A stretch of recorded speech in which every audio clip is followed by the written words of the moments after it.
আসসালামু আলাইকুম এভরিওয়ান। আজকে আমরা এই ম্যাথের সমাধান দেখব। আমাদের এই চ্যানেলে আপনাদের জন্য বিভিন্ন চাকরির পরীক্ষার বিভিন্ন ম্যাথের সমাধানের ভিডিও চলছে। কাইন্ডলি আমাদের চ্যানেলটিকে সাবস্ক্রাইব করে দিবেন। তো চলুন এখন আমরা আমাদের আজকের সমাধানে নেমে পড়ি। এখানে বলা আছে যে দুটি সংখ্যার যোগফল হচ্ছে 55, বড় সংখ্যাটি 5 গুণ, মানে বড় সংখ্যাটির 5 গুণ হচ্ছে ছোট সংখ্যাটির 6 গুণের সমান। তাহলে আমাদের সংখ্যা দুইটি কত? তো যখন এরকম বলা থাকে যে সংখ্যা দুইটি কত বা সংখ্যাটি কত, আমরা যেটা করি আমরা হচ্ছে সেটাকে এক্স ওয়াই ধরে নিই। তো যেহেতু সংখ্যা দুইটি বলছে তাহলে একটাকে এক্স এবং আরেকটাকে আমরা ওয়াই ধরে নিই, ঠিক আছে?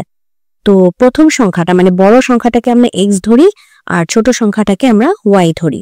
তাহলে বড় সংখ্যাটা যদি আমাদের এক্স হয় আর ছোট সংখ্যা যদি আবার ওয়াই হয়, তাহলে আমাদের কিন্তু আরেকটা সম্পর্কে কথা বলছে যে বড় সংখ্যাটির 5 গুণ ছোট সংখ্যাটির 6 গুণের সমান। আচ্ছা, আমরা প্রথম সম্পর্কে একটা সমীকরণ দিয়ে আসি। যে প্রথম সম্পর্কে আমাদের কি বলছে যে এক্স প্লাস ওয়াই, অর্থাৎ এই যে দুটি সংখ্যার যোগফল, দুটি সংখ্যা হচ্ছে আমার এক্স আর Y, so X plus Y কি হবে আমাদের 55 হবে, ঠিক আছে? সো এটা হচ্ছে আমাদের 1 নং সমীকরণ। এরপর আরেকটা যে সম্পর্কের কথা বলছে সেটা কি, যে বড় সংখ্যাটির 5 গুণ, অর্থাৎ বড় সংখ্যা আমরা কি ধরছি, এক্স ধরছি, তার মানে 5x।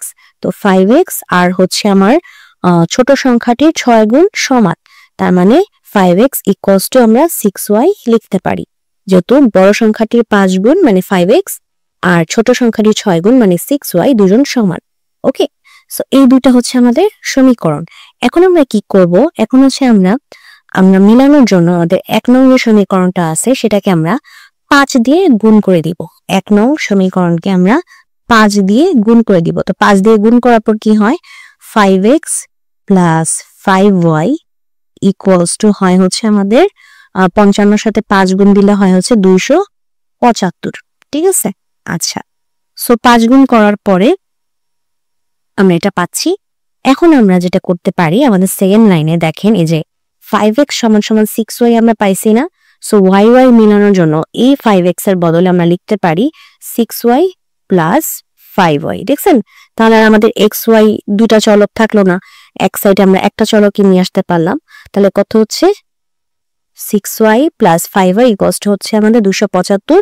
তাহলে 11y ইকুয়ালস টু 275। এখন যদি আমরা y এর মানটা বের করতে চাই, তো y এর মানটা আমরা কিভাবে বের করতে পারি, 275 ভাগ হচ্ছে 11।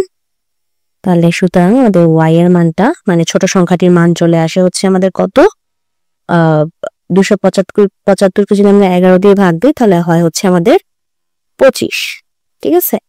তা ছোট সংখ্যাটার মান আমরা কত পাইলাম, 25। সো আমাদের কাছে যেহেতু দুটি সংখ্যার মান চাইছে, মানে দুটি সংখ্যা দুটি কত যেহেতু জানতে চাইছে, অলরেডি আমরা y এর মানটা পেয়ে গেছি। আর 1 নং সমীকরণ থেকে আমরা জানি x plus Y equals to 55। তাহলে আমরা এখন লিখতে পারি যে x plus Y equals to যেহেতু 55, আমরা y এর মানটা যেহেতু জানি তাহলে x এর মানটা এদিকে রাখি, y এর মান কত 25, এদিকে থাকবে 55। সো এখন হচ্ছে আমরা x এর মানটা কিভাবে বের করবো, 55 মাইনাস 25। তাহলে আমাদের x এর মানটা বের হবে হচ্ছে গিয়ে x ইকুয়ালস টু 30, ঠিক আছে? তাহলে আমাদের কাছে যে x আর এবং y এর যে মান চাইছিল, একটা কি আসছে 30 আসছে আর একটা আসছে আমাদের 25। তো এটাই হচ্ছে আমাদের আজকের প্রশ্নের সমাধান। তো ভিডিওটি শেষ করার আগে একটু কথা একটু বলে নিতে চাই, আমি ইউজুয়ালি আপনাদের যে ম্যাথ করাই আমি চেষ্টা করি সেটাকে ডিটেলসে আপনাদেরকে বুঝিয়ে বুঝিয়ে করানোর জন্য। এর জন্য ম্যাথগুলো বড় হয় এবং সময় লাগে। তো আপনাদের অনেকে কোশ্চেন থাকে এরকম যে এভাবে যদি আমরা এমসিকিউতে করতে যাই তাহলে আমাদের পরীক্ষা শেষ হয়ে যাবে, ম্যাথ করা শেষ হবে না। এটা তো কমন সেন্সের ব্যাপার যে আমরা অবশ্যই ভাবে ডিটেলসে কখনো এমসিকিউতে করতে পারবো না, কারণ প্রথম কথা আমার তো সময় নাই, সেকেন্ডলি হচ্ছে আমাদের সেই পরিমাণে কোশ্চেনের জায়গাও নাই। সো সেক্ষেত্রে তো আমাদের শর্টকাটে করতেই হবে, এটা তো সবারই জানা কথা। সো আমি প্রায় কমেন্ট আপনাদের এরকম পাই প্রচুর, যে এভাবে করতে গেলে আমাদের আর সময় থাকবে না এমসিকিউতে। আপনারা অবশ্যই এমসিকিউতে ছোট করে করবেন, বাট আমি যেহেতু আপনাদেরকে ম্যাথটা বুঝিয়ে করাই এর জন্য আমি বড় আকারে করি, ভেঙে ভেঙে করি, যাতে সবকিছু আপনাদেরকে ক্লিয়ারলি বুঝাতে পারি। সো আই হোপ আপনারা বুঝতে পারছেন। তো এখানে আমি আজকে ভিডিওটি শেষ করছি, ভালো থাকবেন। আসসালামু আলাইকুম।